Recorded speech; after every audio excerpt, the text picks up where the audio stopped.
Hello everyone, আসসালামু আলাইকুম। আজকে আমি আপনাদেরকে দেখাবো ডাটা দিয়ে চিংড়ি মাছ। প্রথমে কড়াইতে তেল দিব, তারপর পেঁয়াজ কুচি দিব।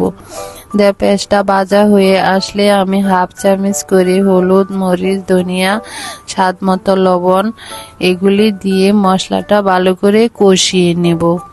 কষানো হয়ে গেলে চিংড়ি মাছগুলি দিয়ে দিব। চিংড়ি মাছ কষানো হয়ে গেলে সিদ্ধ করা ডাটাগুলি দিয়ে দিব। তারপর অল্প একটু জল দিব, বেশি জল দেব না।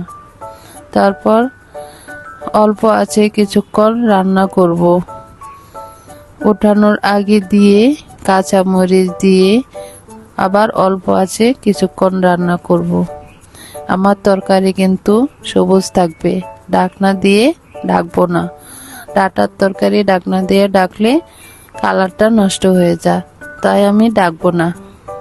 কদম করেই রান্না করব, ঢাকনা ছাড়াই রান্না করব। আজ এই পর্যন্ত, দেখা হবে অন্য কোনো ব্লগে। আল্লাহ হাফেজ। কিন্তু মাঝখানে কেমন